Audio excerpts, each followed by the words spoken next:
Many people would ask themselves how the Democratic Republic of Congo reached the current endless state of conflict. Since the Rwandan Genocide of 1993 to 1994, Eastern DRC has been plagued by conflict amongst a variety of armed factions representing different ethnic and religious groups.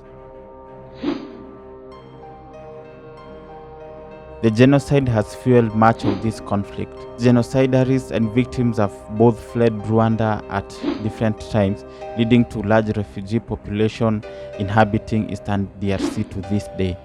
These refugee populations reacted to a lack of strong governance in these remote sections of DRC by building militias.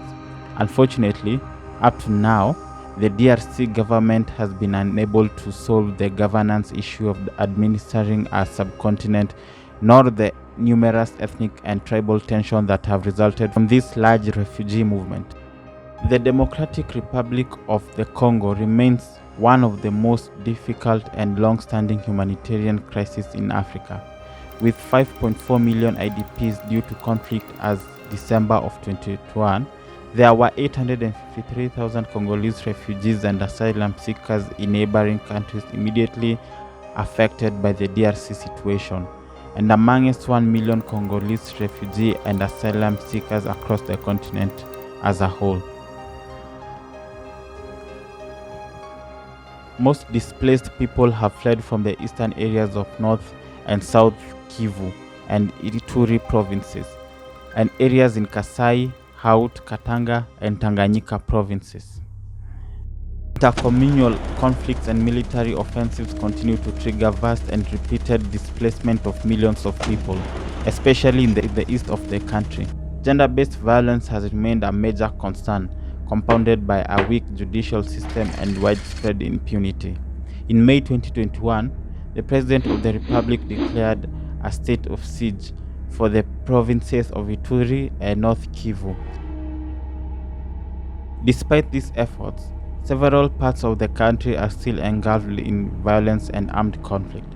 The COVID-19 pandemic, Ebola, and measles outbreak, severe food insecurity, and natural disasters including the volcanic eruption of the Mount Nyiragongo volcanic in the east of the country in May 2021 have further aggravated this overall situation in the DRC.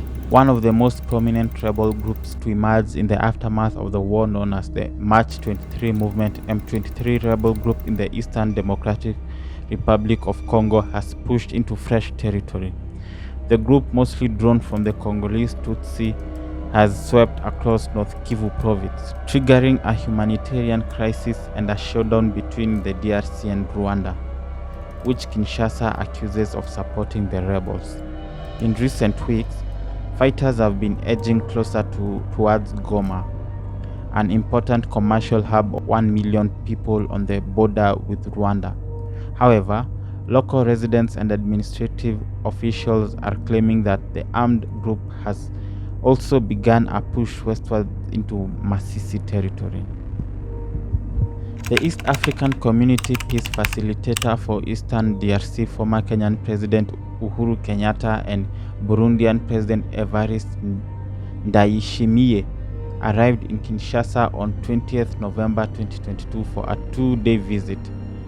For backup, the second contingent of Kenyan troops deployed under the banner of a regional bloc arrived in the war-ravaged east of the DRC. On November 16, 2022, the soldiers flew into Goma from Nairobi and are part of the 900 Kenyan troops that will be sent to the Democratic Republic of Congo. They will be joined by troops from other member states of the East African Community to help the Congolese government battle rebels who now control key localities, forcing thousands of Congolese to flee their homes. The Congolese Deputy Chief of Staff for Operations hopes the presence of Kenyan soldiers will enable military gains. Additionally, there is an upcoming inter-Congolese dialogue under the EAC-led peace process which took place in Kenya on November 21st, following a meeting on 18th November 2022 between Angolan President João Lourenço and his Rwandan counterpart Paul Kagame.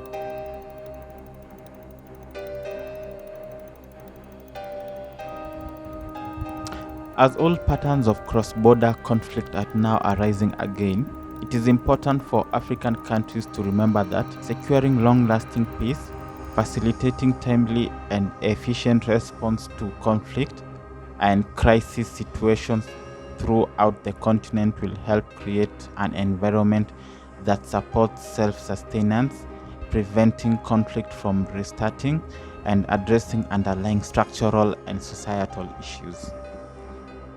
Thank you.